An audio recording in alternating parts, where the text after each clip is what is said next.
अस्सलाम वालेकुम नाज़रीन, साइट में भलीकार आऊं मैं अवां सगर नाज़ी अमीर। नाज़रीन, पाकिस्तान जी मेज़बानी में ईरान अमरीका ॻाल्हियूं बिना के नतीजे जे ख़त्म थियण खां पोइ हाणे सभिनी जे ज़हननि में इहो सवाल पैदा थियो आहे त हाणे अॻियां छा थींदो।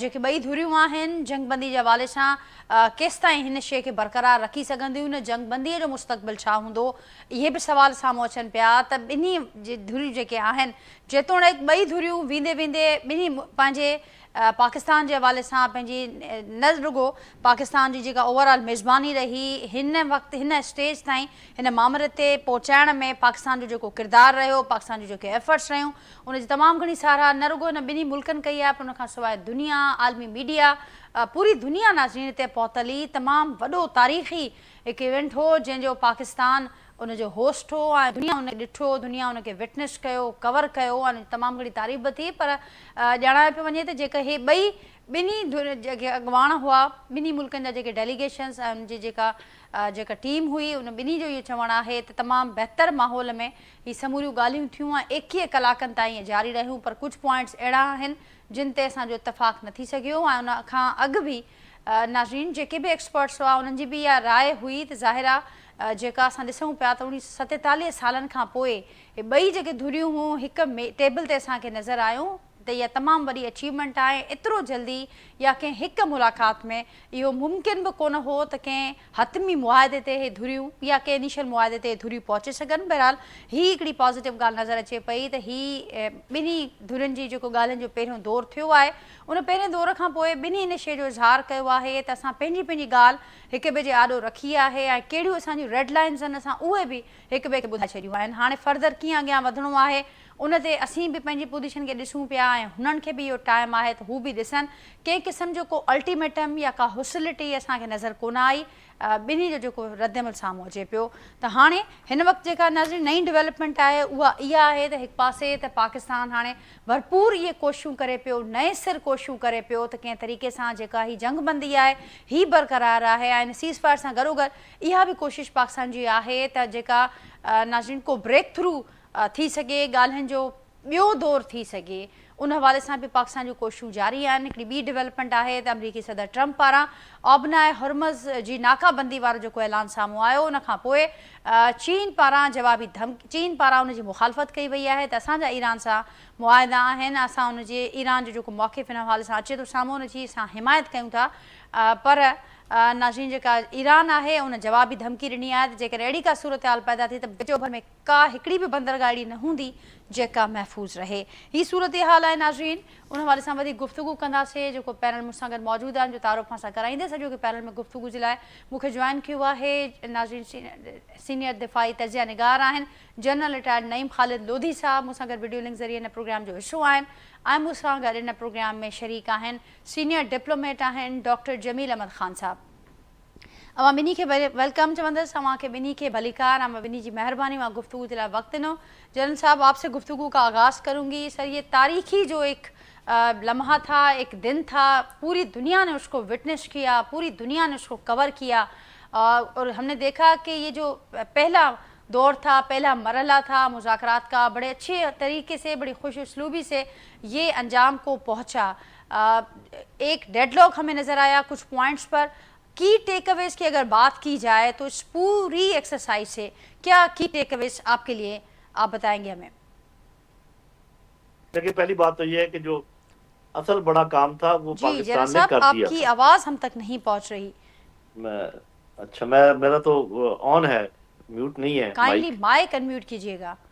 माइक मेरा अनम्यूट है, माइक तो मेरी तरफ से तो अनम्यूट है, अपनी तरफ से देखें आप।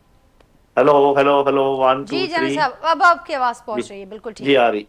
तो मैं ये कह रहा था कि देखें असल काम तो पाकिस्तान ने कर दिया था। आप ये देखें कि 47 साल 50 साल के लगभग हो गए हैं ये दो मुल्कों ईरान और अमेरिका का जो स्टैंड ऑफ है वो आप अब जानते हैं, हम भी जानते हैं। अभी ये 3 मुल्क इन्वॉल्व थे, इनकी तरह नौयत देखें। एक मुल्क सुपर पावर है, दुनिया की नंबर 1। दूसरा मुल्क इसराइल है जो कि किसी की बात सुनता ही नहीं है दुनिया में, उसको कोई भी जो लॉ उस पर अप्लाई नहीं होता, वो किसी इखलाक की परवाह नहीं करता। तीसरा ईरान था जिसकी इस्तकामत और जिसका सब्र पहाड़ों से भी ऊंचा है और शहादत देने का जज्बात लाजवाल है। ان تینوں ملکوں کو، کیونکہ وہ ساتھ ہی ہے نا اسرائیل، چاہے وہ ٹھیک ہے 2 ملک تھے، تو ان کو اکٹھا بٹھا دینا ایک بہت بڑا آپ سمجھے کارنامہ ہے. وہ تو ہو گیا. اور یہ آپ نے صحیح کہا اپنے انٹرو میں کہ یہ نہیں ممکن کہ اتنی پرانی جو چیزیں ہیں اور اتنا سیریس جو معاملہ ہے وہ ایک ہی بیٹھک میں حل ہو جائے. بیٹھے ہیں، بات چیت ہوئی ہے، اور آپ نے دیکھا دونوں طرف سے جو بیان آئے ہیں وہ اس نوعیت کے ہیں، جیسے وہ انہوں نے یہ کہا ہے کہ انیشل بات چیت ہماری اچھی ہوئی ہے اور کئی معاملات کے اوپر پیش رفت ہو رہی تھی. تو ایسا لگتا ہے کہ کسی نے درمیان میں اس کو سیبوٹاج کیا ہے، اور زیادہ امکان یہ ہے کہ اسرائیل نے کیا ہے. اور اس کا جو میرے ذہن میں آتا ہے فوجی نقطہ نظر سے وہ یہ ہے کہ اسرائیل جو کارروائی کر رہا ہے لبنان میں، اس کو چونکہ اس کو پورا کرنے میں ابھی کچھ دن درکار ہیں. جو ان کا خیال تھا کہ چند دنوں میں ہو جائے گا وہ ہوا نہیں. وہ جو دریا ہے، اس کا نام اتنی ایسا نام ہے اس کا، وہاں تک انہوں نے پہنچنا ہے، سارا ایریا سیکیور کرنا ہے. تو وہ جب ہو جائے گا تو یہ معاملہ ٹھیک ہو جائے گا. باقی یہ ہے کہ دیکھیں جو ابھی ٹرمپ نے کہا ہے کہ ہرمز کو ہم بلاک کر دیں گے، اس سے زیادہ بڑی دھمکیاں تو پہلے دے چکا ہے کہ ہم سویلائزیشن کو ختم کر دیں گے، ہم اینٹ سے اینٹ بجا چکے ہیں، ان کی ہر چیز ختم ہو گئی ہے. تو میرا خیال ہے کہ ایک بند ہرمز کو دوبارہ بند کرنا، وہ خود ہی کہتے ہیں نا بند ہے، حالانکہ ایران تو کہہ رہا ہے کہ بند نہیں ہے، یہ دوستوں کے لیے کھلی ہے، آپ اجازت لیں اور چلتے چلے جائیں. یہ تو آپ یوں سمجھیں کہ جو تھوڑی بہت کھلی تھی وہ بھی اس کو بند کر رہے ہیں. وہ بھی تو اس کو پوری بند کریں. دنیا تو اور جنرل صاحب آپ نے بالکل درست فرمایا. اسی لحاظ سے آج دی اکانومسٹ کا بھی یہی کہنا ہے، جو رپورٹ ہوا ہے کہ کسی طور امریکی صدر اب دوبارہ سے اس جنگ میں نہیں جائیں گے. وہ دیکھ چکے ہیں کہ وہ اب تک کی جو صورتحال رہی، ملٹری طاقت ہو یا دوسری چیزیں ہو، اس کو وہ آزما چکے ہیں. اور ساتھ ساتھ جیسے آپ نے کہا کہ وہ پہلے سے ہی بند ہے، لیکن ایک مشروط ہم نے دیکھا تھا کہ اس کا سلسلہ ہمیں نظر آیا تھا.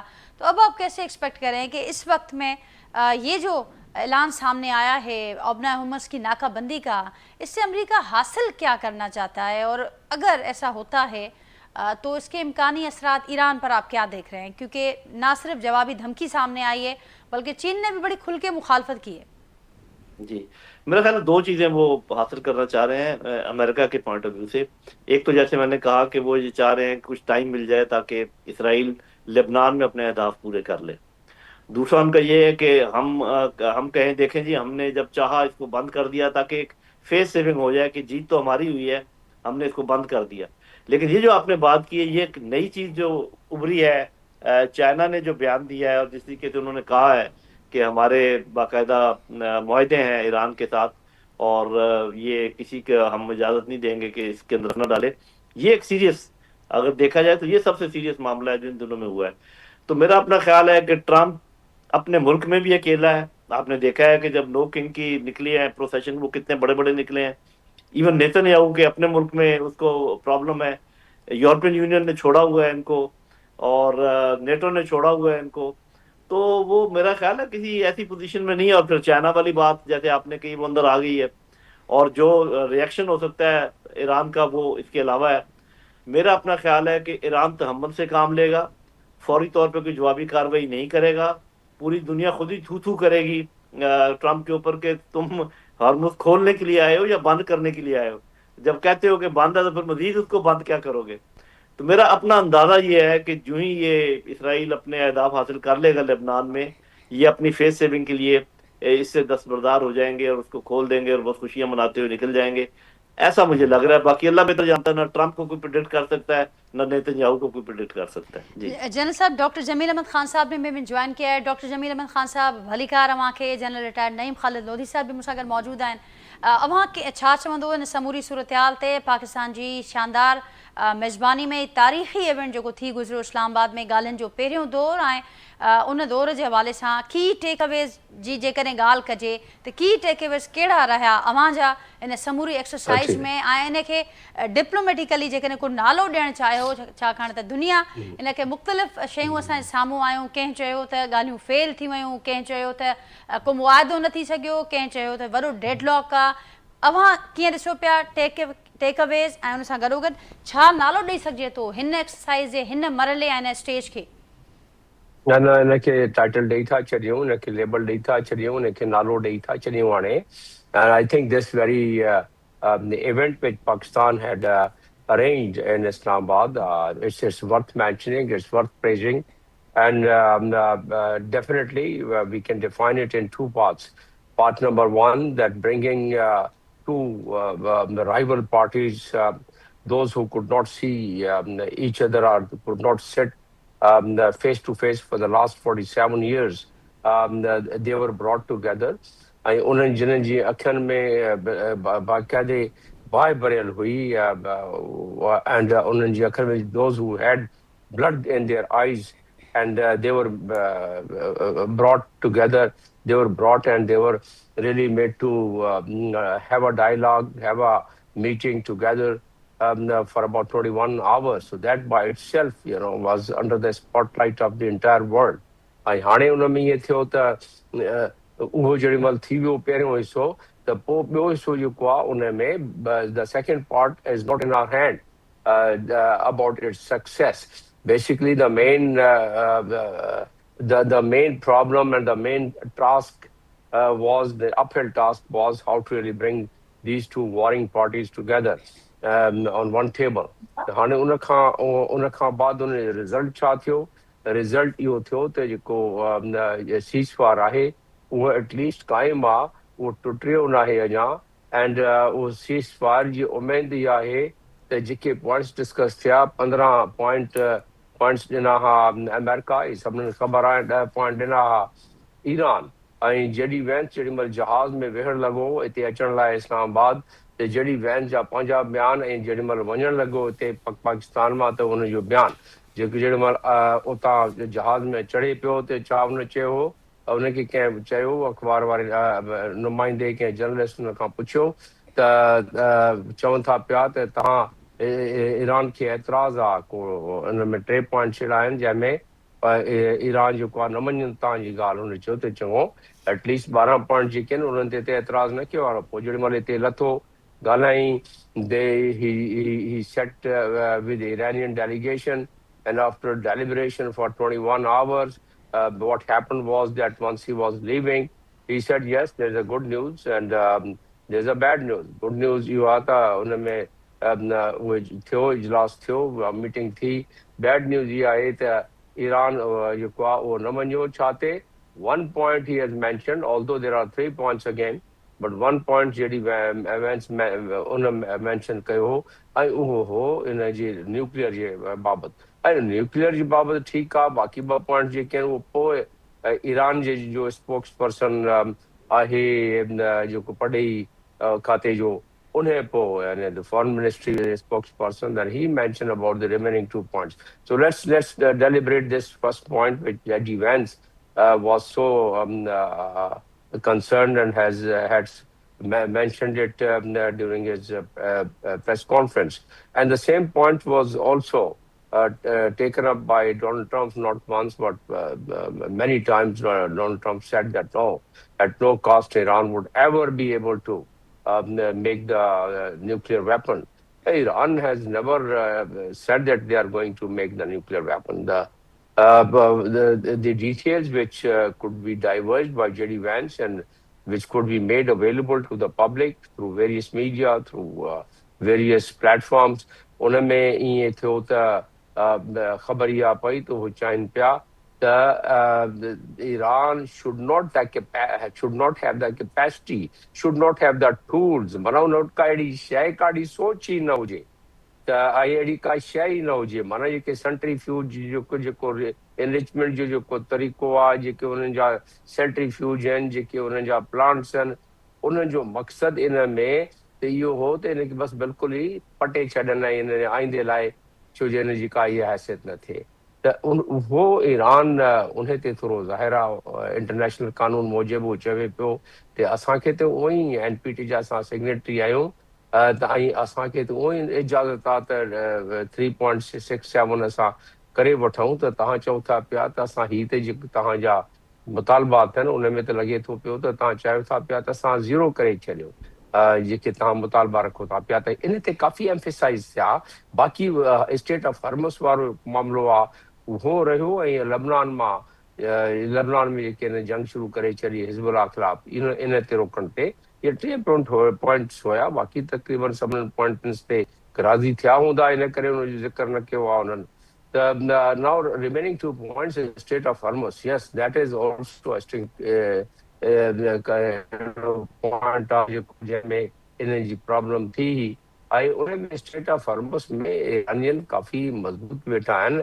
इहा ॻाल्हि हक़ीक़त आहे। जनरल नईम लोधी साहब जेको ॻाल्हाए पियो त इज़राइल चाहे थो पियो त उहो पंहिंजी एजेंट फिनिश करे लेबनान में, छो जो लेबनान में हिज़बुल्लाह खे इज़राइल बि अनाउंस करे छॾियो त असां हुनजी जेल वञी छॾिया, हाणे उहो न संभरंदा।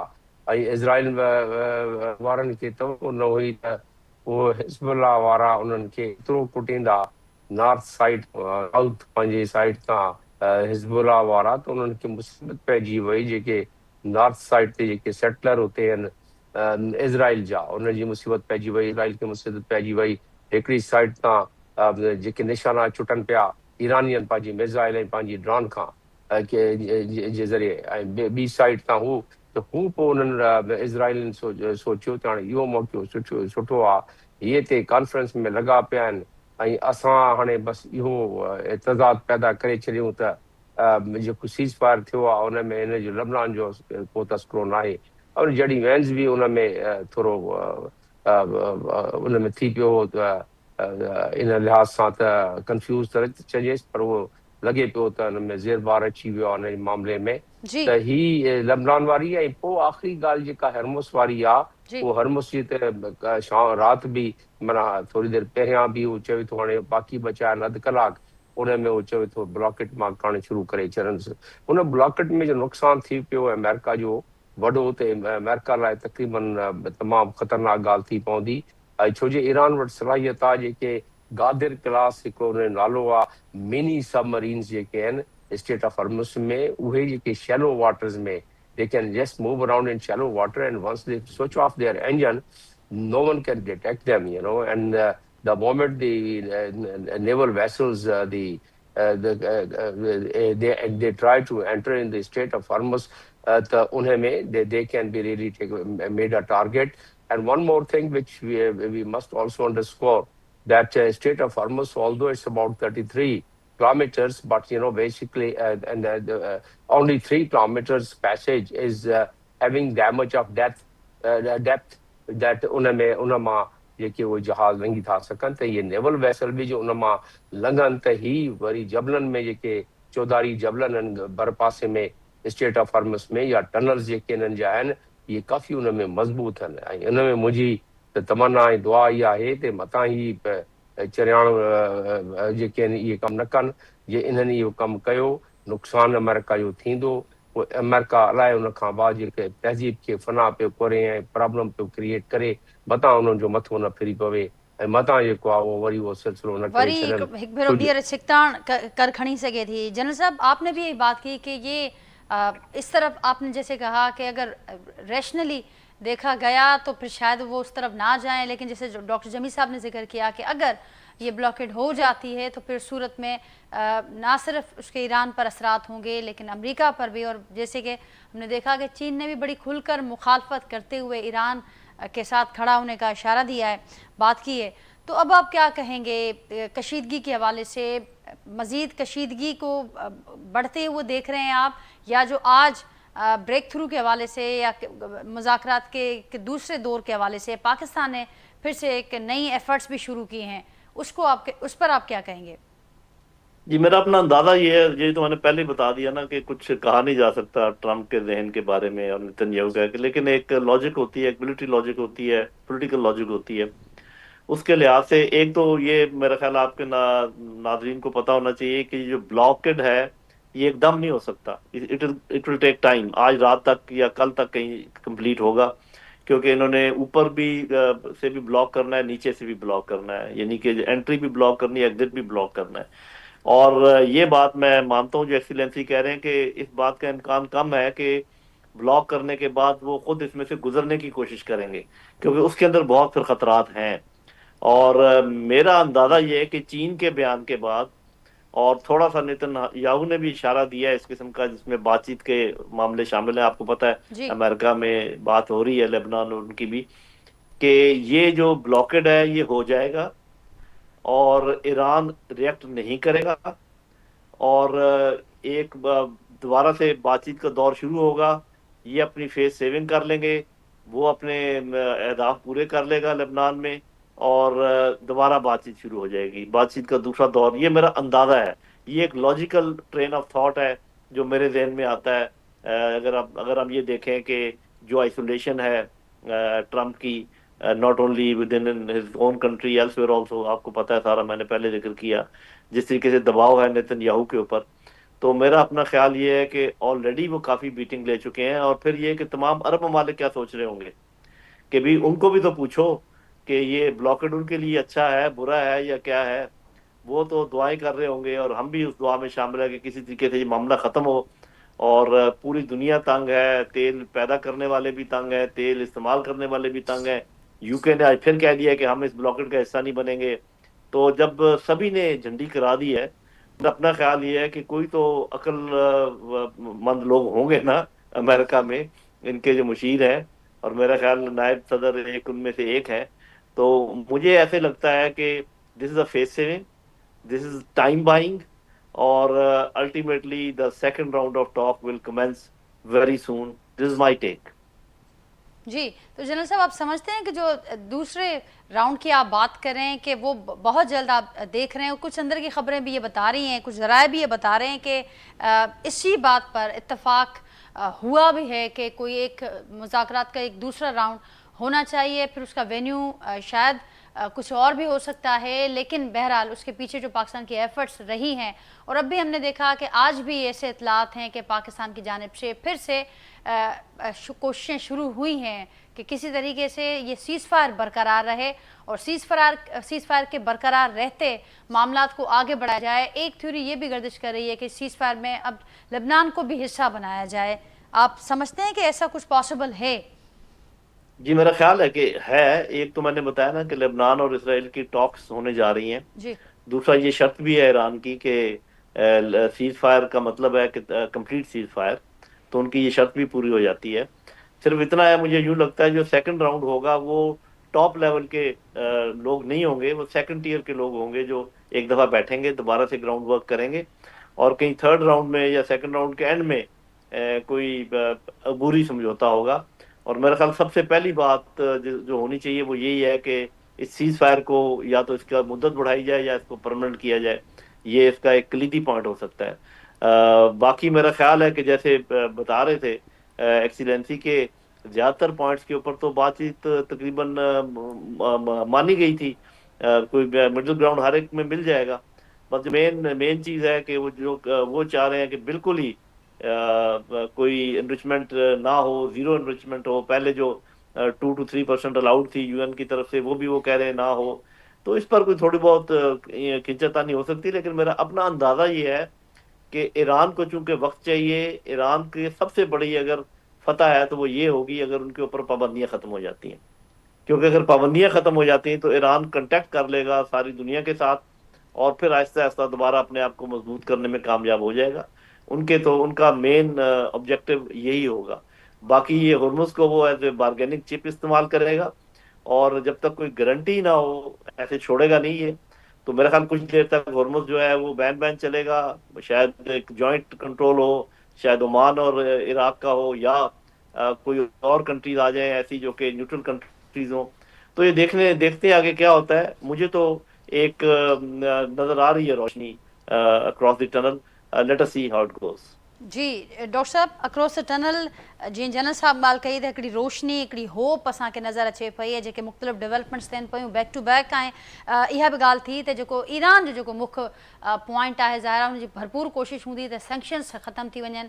ऐं हिन मीटिंग जे हवाले सां बि, हिन ॻाल्हियुनि में जे दौर में बि जेके फ्रीज़ थियल जेके फंड्स आहिनि उन ते बि ॻाल्हि थी, जेतोणीकि का भराई न थी सघी, पर बहरहाल उहो मामिलो बि गौर हेठि आयो.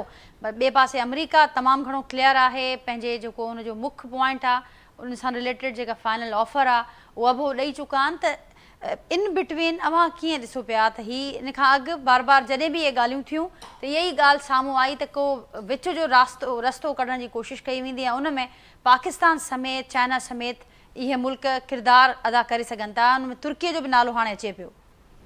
بالکل جنرل لودھی صاحب بھی بالکل صحیح था फरमाइनि. त इन जो को न को विचो रस्तो निकिरी ईंदो, उन सबब मां थो ॻणाए छॾियां। नंबर 1 ते इहा ॻाल्हि आहे त छा दुनिया इन ॻाल्हि खे अफोर्ड करे थी सघे? ब्लॉकेड हाणे बाक़ी 15-20 मिंट रहिया आहिनि डोनाल्ड ट्रंप जे मुताबिक़ ऐं उन जे मूजिबि त हू शुरू करे छॾंदो। ब्लॉकेड जे बाबति तव्हां ॿुधी वरितो जनरल साहब जी ॻाल्हि, त उन में ॾुखियो कमु आहे। ऐं इन करे बि ॾुखियो आहे त जेके ईरान जी कैपेबिलिटी आहे उन सबमरीन जी जेका हींअर मां तस्करो कमु उनखे रिपीट नथो करणु चाहियां, गादिर सबमरीन जेका शैलो वाटर में फिरंदी आहे, वञी समुंड जे हेठि वञी वेहंदी आहे त ख़बर ई न पवंदी आहे, कंहिं बि सोनार जेको डिटेक्ट कंदो आहे उन्हनि खे। बहरहाल तमामु सोफिस्टिकेटेड आहे ऐं उनमें जेके माइंस आहिनि उन माइंस तमामु सोफिस्टिकेटेड आहिनि। 3 क़िस्म जा माइन आहिनि। हिकिड़ो त चकमाक वारो माइन आहे, ॿियो जेको आहे उहो हीट खे ॾिसी पोइ हुनखे हिट कंदो आहे, टियों जेको आहे उहो तमामु स्मार्ट माइन आहे, उहो ॾिसंदो आहे त हीउ को जहाज़ जेको आहे कमर्शियल आहे या ही फ़ौजी जहाज़ आहे पाणी जो, त उनखे वञी चुटींदा आहिनि।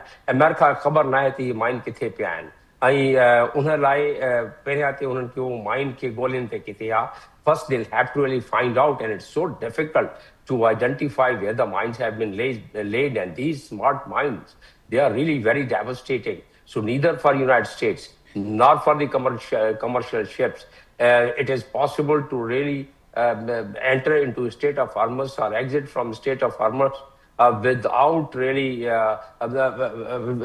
without following the defined boundaries, defined lines by the revolutionary guards. त इन जे करे इहो नंबर पर न हिकिड़ी ख़ुशख़बरी इहा नज़र थी अचे मूंखे त अमेरिका इन मामले में अफोर्ड करे ई नथो सघे त हीउ मामिलो वधे।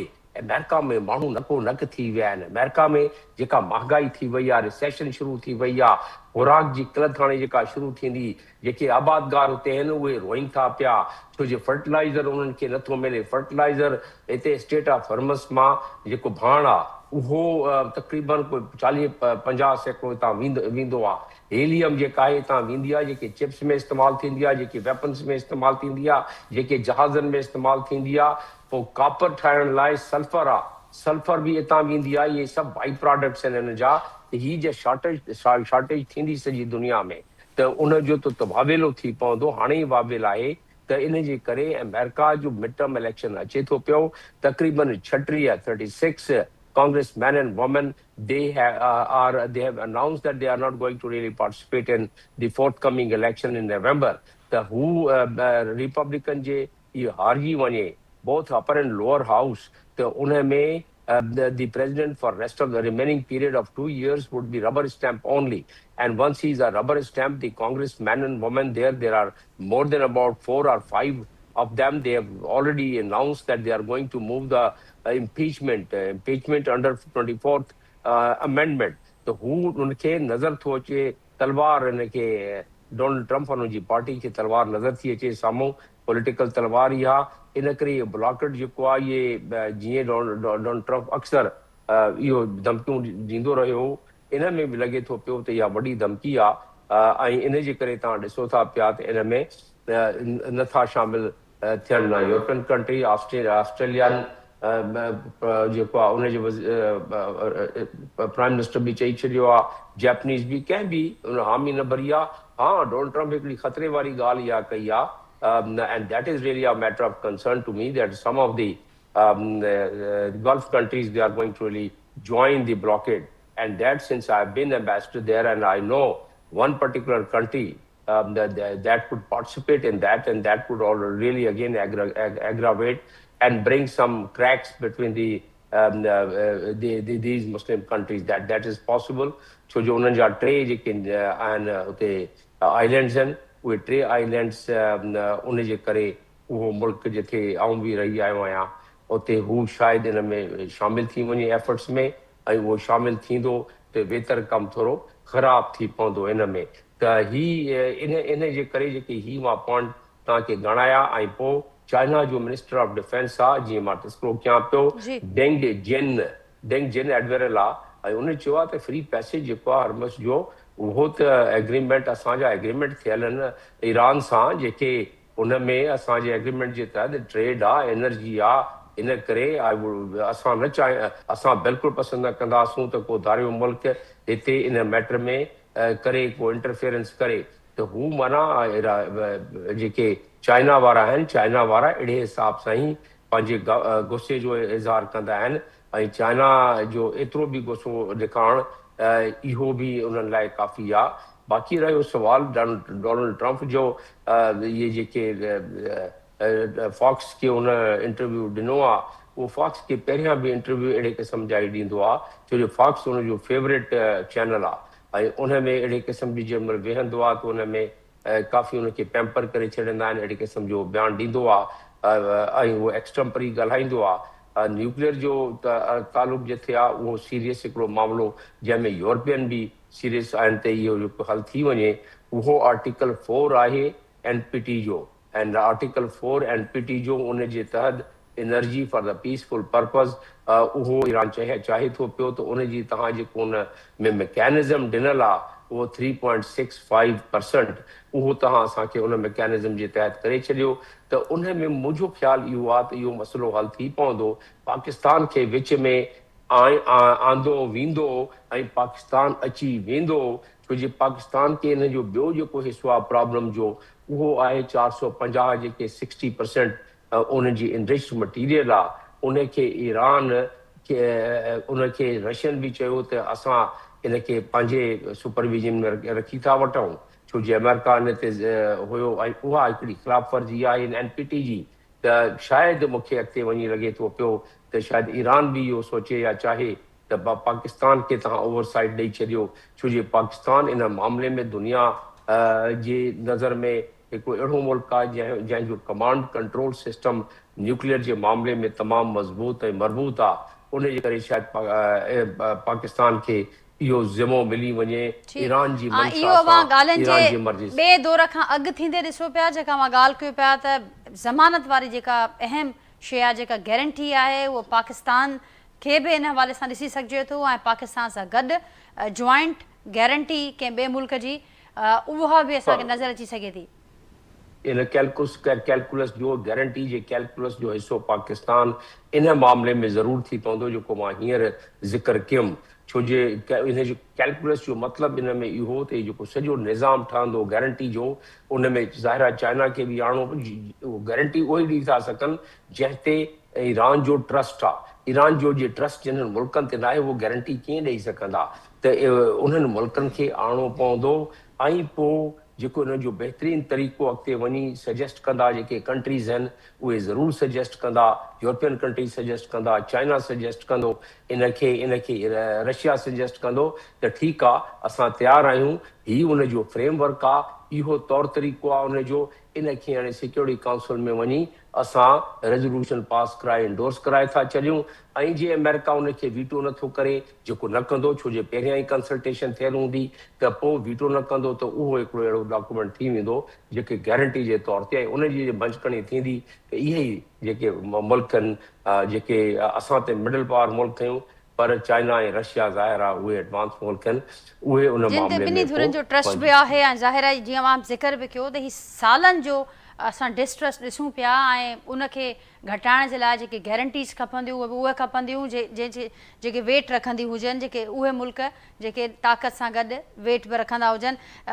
क्या कमेंट करेंगे जनरल साहब, डॉक्टर जमील साहब की इस बात पर? वो समझते हैं कोई वर्केबल फ्रेमवर्क नजर आएगा? उनकी बात जी ये एक पहली बात तो ये कि ये आपके इल्म में मैं लाना चाहता हूँ कि डॉक्टर जमील साहब ने जिस डिटेल के साथ माइनों के मुतालिक बात की, तो आपको ये मालूम होना चाहिए कि इन्होंने आर्मी कोर ऑफ इंजीनियर्स में हमारे साथ सर्व किया हुआ है। ये माइनों के बारे में बहुत बहुत कुछ जानते हैं और बहुत सारे टेक्निकल मामलात को बहुत अच्छी तरीके से समझते हैं। वो सही कह रहे हैं कि एक ये भी मामला आ रहा है ना कि जो उनका ऑलरेडी एनरिच्ड यूरेनियम है उसका क्या किया जाए, तो वो जैसे बता रहे हैं कि किसी ऐसे मुल्क के हवाले किया जा सकता है जिसके ऊपर उनको एतबार हो। Pakistan can be one of them और it can be a combination of some consortium और समथिंग, तो वो तो देखने की बात है। मेरा अपना अंदाजा यही है कि अगर पाबंदियां खत्म हो जाएं ईरान के ऊपर तो ईरान बहुत कुछ मानने के लिए तैयार हो जाएगा, क्योंकि बाकी चीजें वापस लाई जा सकती हैं, दोबारा हो सकती हैं। पहले भी आपको पता है कि जब ये बातचीत हो रही थी, ओमान के वज़ीर ख़ारजा ने क्या कहा था اس نے کہا تھا کہ یہ ایران تو مان گیا تھا, وہ تو 0% انریچمنٹ پہ مان گئے تھے کہ ہم ٹھیک ہے انریچمنٹ کرتے ہی نہیں ہے. بالکل. لیکن جنہوں نے جنگ کرنی تھی انہوں نے تو کرنی تھی, ان کے تو اور عزائم تھے.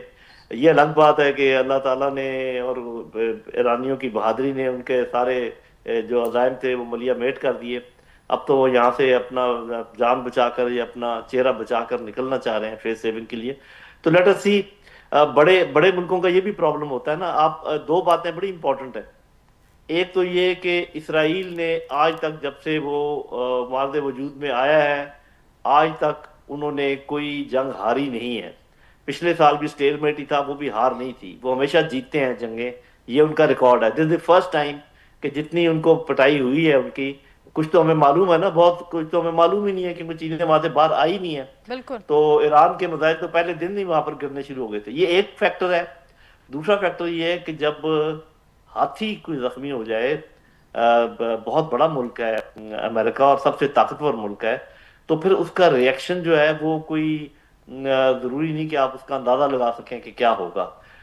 تو ہم دعا کرتے ہیں کہ ریشنلٹی پرویل کرے اور عقل سے کام لیں, کیونکہ ہوتا یہ ہے کہ جنگ میں جب آپ شکست کھانے لگ جائیں تو اگر آپ اور زور لگائیں تو شکست بڑھتی چلی جاتی ہے. یہ ایسے ہی ہے جیسے ڈھلوان پہ آپ ایک دفعہ پھسلنا شروع ہو جائیں تو پھر آپ اپنے آپ کو روک نہیں سکتے.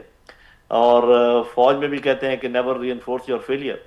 تو let us see, let us wait. ہم سب کی دعا ہے کہ اللہ تعالیٰ یہ سارے معاملات ٹھیک کرے, کیونکہ پاکستان نے اس کے بعد اور بھی بہت سارے معاملات ٹھیک کرنے ہیں. ہمارے آپ کو پتہ آلریڈی بات چیت ہو رہی ہے افغانستان کے ساتھ, وہ بھی انشاءاللہ امن کی طرف ہم جا رہے ہیں. ہم شاید بھارت کے ساتھ بھی بات چیت کھول دیں برابری کی بنیاد پر. ہم اپنے اندرونی معاملات بھی شاید ٹھیک کر لیں بہت سارے. تو اللہ کرے کہ یہ شروعات شروع ہو تاکہ ہم بھی کچھ سکھ کا سانس لیں, یہ پورا علاقہ سکھ کا سانس لے, اور مجھے لگتا ہے کہ انشاءاللہ ایسا ہو جائے گا. بالکل جنرل صاحب, ہوپس آئے ہیں, امیدیں بالکل ہائے ہیں اور موجود ہیں. جیسا کہ آپ نے یہ بھی کہا کہ اگر سینکشنز کا جو معاملہ ہے اس کو ایک طرف کر لیا جاتا ہے تو بہت سارے پوائنٹس پر آسانیاں پیدا ہو سکتی ہیں.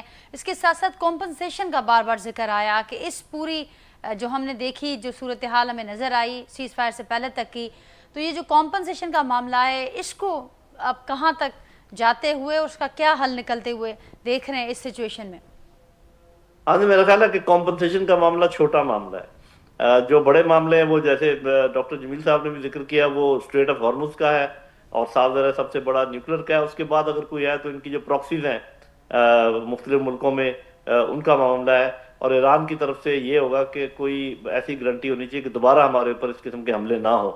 تو وہ تو میں کہا کرتا ہوں کہ حملے کے خلاف گارنٹی تو ملک خود ہی ہوتا ہے. جس ملک میں اپنے بازو میں زور ہو وہی گارنٹر خود ہوتا ہے, کوئی اور آپ کی گارنٹی نہیں دے سکتا. اب آپ دیکھ لیں نا, یہ سارے عرب ملکوں کی گارنٹی دی ہوئی تھی نا, سب سے بڑے طاقت نے دی ہوئی تھی, کیا ہوا؟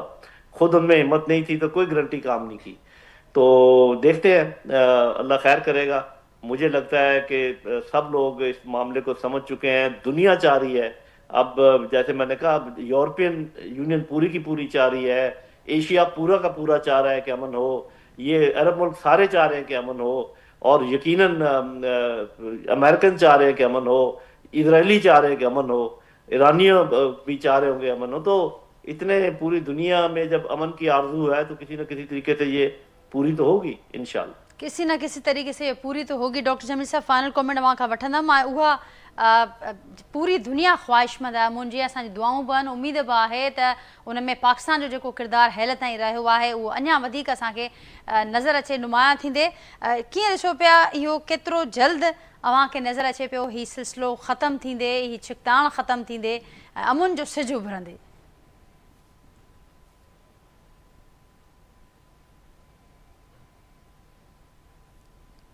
जमील साहब पंहिंजो माइक अनम्यूट कजो काइंडली. दुनिया में हाणे इहो हिकिड़ो नओं सिक्योरिटी जो पैराडाइम शुरू थी पवंदो.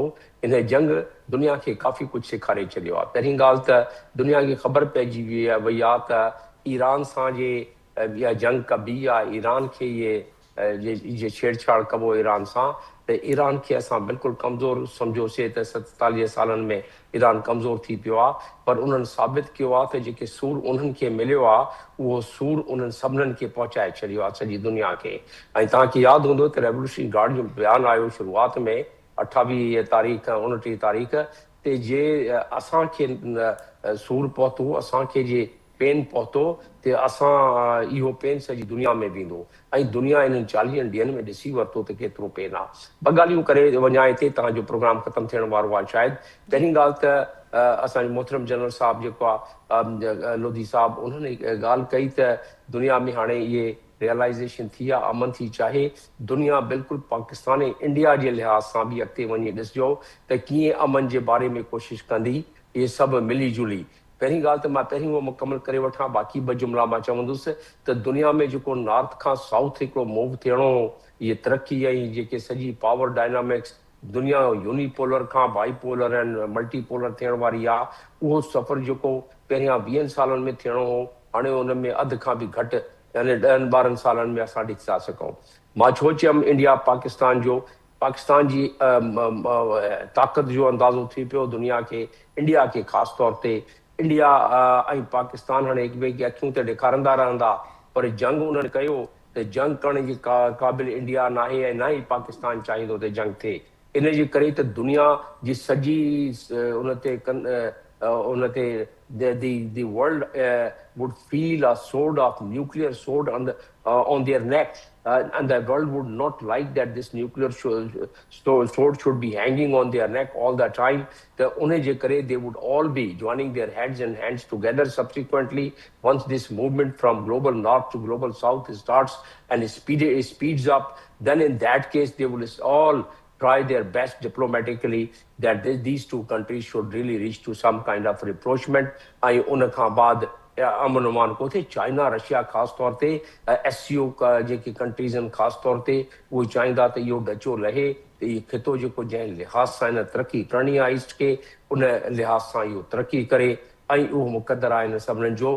पर हाल फ़िलहाल जेको आहे स्टेट ऑफ हॉर्मुज़ जो मसइलो मां सम्झां थो पियो त हल थी वेंदो। कॉम्पनसेशन जी ॻाल्हि जन साहब बिल्कुलु सही कई आहे त ईरान खे कॉम्पनसेशन जी गणती एतिरी रहंदी न, उहो पॉइंट छॾे ॾींदो, सैंक्शन ख़तमु थींदो, इन्वेस्टमेंट थींदी। स्टेट ऑफ हॉर्मुज़ मां उहो आर्टिकल 24 आहे United nation law of ICs, उन जे तहत उहो चाहे त रूल्स ठाहे ऐं पंहिंजा टोल टैक्स वठी थो सघे, पर ईरान खे जे अहिड़ी ॻाल्हि थी त उनखे बि छॾे थो सघे, छो जो ईरान खे ख़बर आहे त स्टेट ऑफ हॉर्मुज़ में जे टोल टैक्स बि करे त जेकी कैलकुलेशन आई आहे 100 बिलियन जो फ़र्क़ु पवंदो, पर जे सैंक्शन खजी वञनि त ईरान वटि इन्वेस्टमेंट ईंदी, ईरान जा ऑयल जो जेको आहे उहा पूरा पैसा मिलंदा ऐं उनखे हिन खां वधीक फ़ाइदो पहुची वेंदो। त इन करे ईरान जेको आहे उनखे बि हाणे आसिरो आहे टके पैसे जो त इन जेका ताक़त ॾेखारी आहे उन ताक़त जे तहत हाणे कुझु न कुझु दुनिया इंटरेस्टेड थी पई आहे। Dr. Jamil Saab, thank you so much, Dr. Jamil Saab, for taking your time out. मूंसां गॾु नाज़रीन जनरल रिटायर्ड नईम ख़ालिद लोधी साहब बि मौजूदु हुआ, उन्हनि जी बि वॾी महिरबानी ऐं गुफ़्तगू मां ॿुधी पंहिंजे एक्सपर्ट्स जी, ऐं जेका करंट सूरत हाल आहे दुनिया इहो रियलाइज़ करे वरितो आहे त अमन ई हल आहे ऐं अमन ई वे फॉर्वर्ड आहे, ऐं उन वाले सां जल्द ई असांखे उन वाले सां जेके डेवलपमेंट्स हींअर थियनि पियूं उहे जल्द उन्हनि जो असांखे को सुठो रिज़ल्ट नज़र अचण वारो आहे। उन वाले सां नाज़रीन पंहिंजे फीडबैक असांखे आगाह कजो। वरी सुभाणे मां सां मुलाक़ात थींदी सेम टाइम ते नए मौज़ूअ ऐं महिमाननि सां गॾु। तेसिताईं ॾींदा इजाज़त। अल्लाह हाफ़िज़।